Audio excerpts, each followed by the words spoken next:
Você já se perguntou como cada um desses valores A, B, M e N altera o gráfico da função seno? Hoje eu vou te mostrar como cada um desses parâmetros modifica o gráfico, sem enrolação, com visual e clareza. Vamos dominar a senoide de uma vez por todas.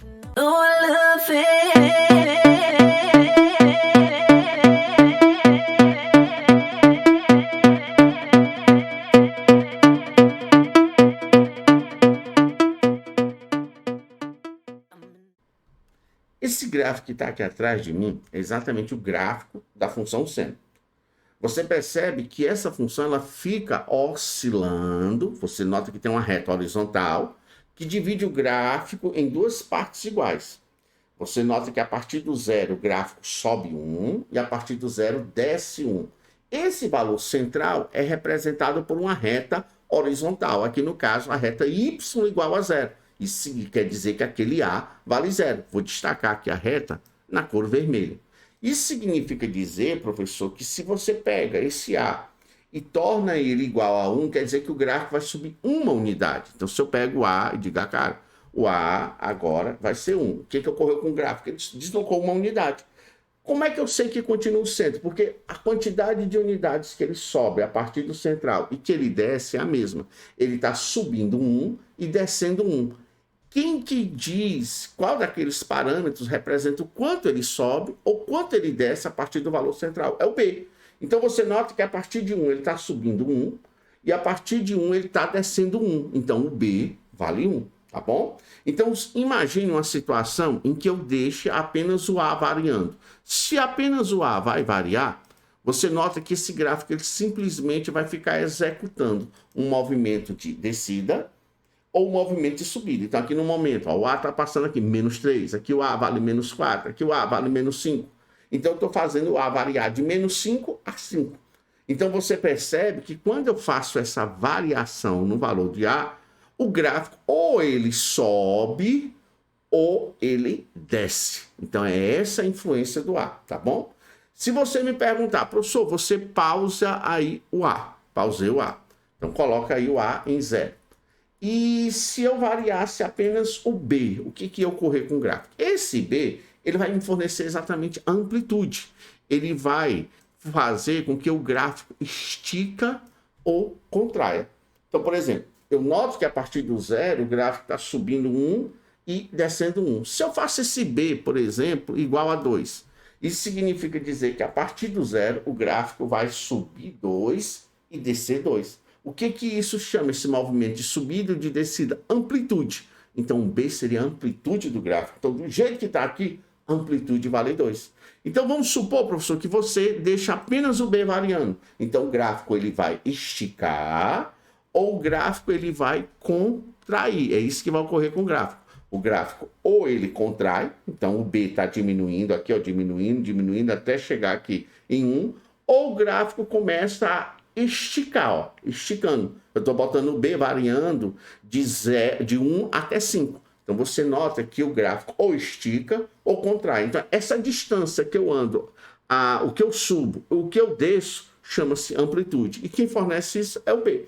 Então o que é que você percebe sobre o A e o B? O A e o B, eles provocam alterações na direção vertical. O A subindo ou descendo, e o B, ele provoca alterações na vertical, contraindo ou esticando. É isso que o A e o B influenciam. Então, se, por exemplo, eu pauso aqui o movimento do B e vou me concentrar agora no M. O que aquele M faz? Pessoal, aquele M, ele determina exatamente o número de oscilações que o gráfico dá de 0 a 2π. Você nota que do jeito que está aqui, esse gráfico está dando apenas uma única oscilação. O que é a oscilação? A oscilação seria esse monte junto com essa depressão. Então, cuidado, a oscilação não é só o monte, só a depressão. É o monte com a depressão. Você nota que para ter um monte e uma depressão, eu tive que percorrer quanto? 2π. Então, no intervalo de 0 a 2π, o gráfico só deu apenas uma única oscilação. Então, do jeito que está aqui, aquele M vale 1. Vamos supor que eu dissesse, o M é 2. Cara, se o M fosse 2, Nesse mesmo intervalo, o que ia ocorrer de 0 a 2π? A função está dando duas oscilações, ó. Um monte, uma depressão, foi uma oscilação. Um monte com outra depressão, duas oscilações no intervalo de 0 a 2π. Então vamos supor que eu faça só o M variar. Você nota que o M ele dá um efeito sanfona no gráfico. Ele contrai ou ele estica o gráfico, só que agora na direção horizontal. Ele sempre representa o número de oscilações que o gráfico dá no intervalo de 0 até 2π. Então, se, por exemplo, eu pausasse e dissesse assim, cara, vamos supor que o nosso M ele vale 4. Se o nosso M vale 4, significa dizer que de 0 até 2π, a função deu quantas oscilações? 4. Vamos contar? A oscilação é um monte com uma depressão. Uma oscilação, duas oscilações, 3 oscilações, 4 oscilações. Então, é isso que o M faz, é um número de oscilações. Então, eu acho interessante que isso afeta diretamente o que chamamos de período da função. O que é período? Período é a distância que tu percorre na horizontal para o gráfico completar uma única oscilação. Você nota que, nesse caso aqui, para o gráfico completar apenas uma oscilação, eu não precisei percorrer 2π. Eu percorri exatamente 1/4 dessa distância, quanto é 1/4 de 2π, π sobre 2. Então, por isso que se diz que aquele valor, ele altera o período da função. O período passa a ser a razão de 2π dividido por esse n. Professor, e o n? O que o n faz? Pessoal, o n, ele determina exatamente o quanto o gráfico vai para frente ou quanto o gráfico vai para trás. Agora, é muito importante chamar a atenção desse n. Esse n que eu vou considerar é o que se soma ou subtrai de x. Então, por exemplo, se eu colocasse uma função y igual a seno de x menos π sobre 2, você nota que eu estou subtraindo de x π sobre 2. Isso quer dizer que esse gráfico vai para frente π sobre 2.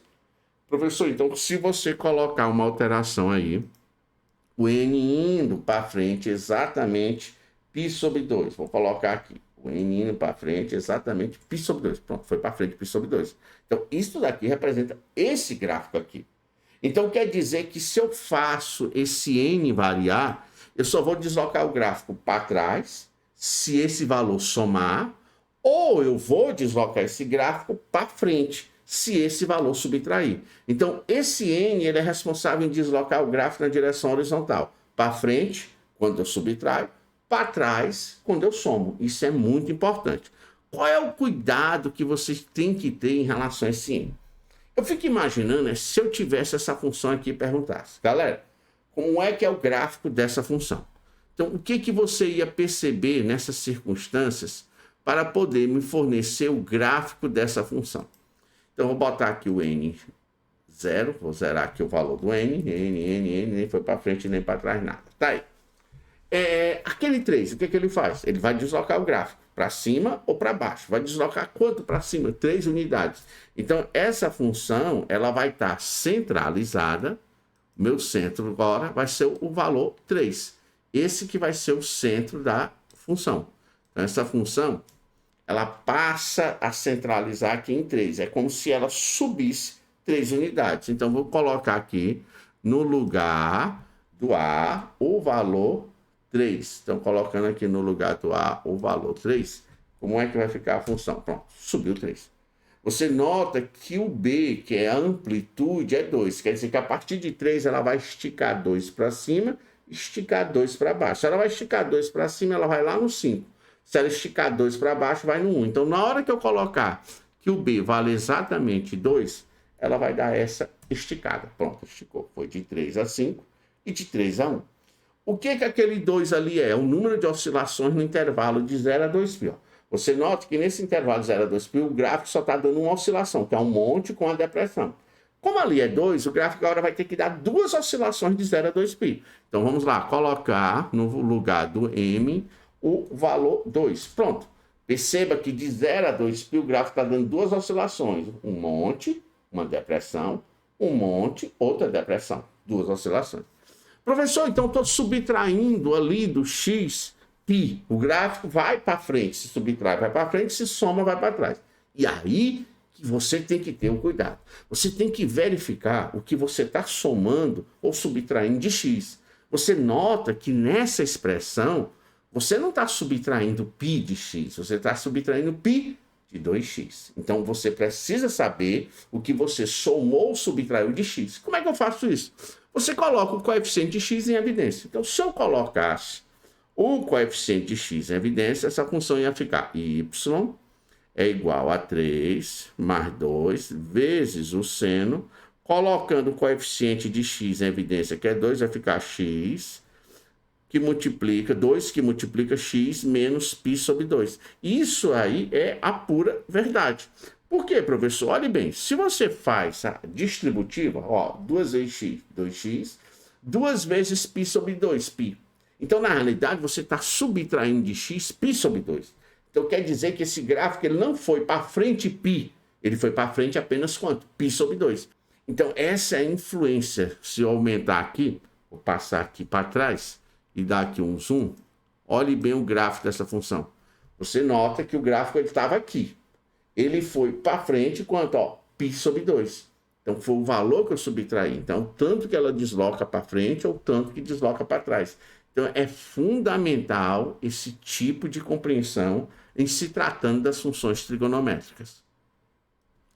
Agora que você entendeu a influência de cada um desses parâmetros na construção do gráfico da função seno, comente aqui embaixo qual desses parâmetros mais te confundia na hora da prova.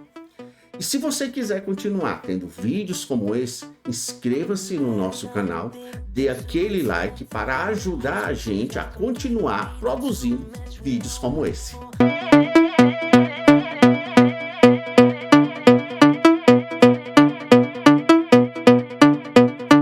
I'm an addict, I'm addicted to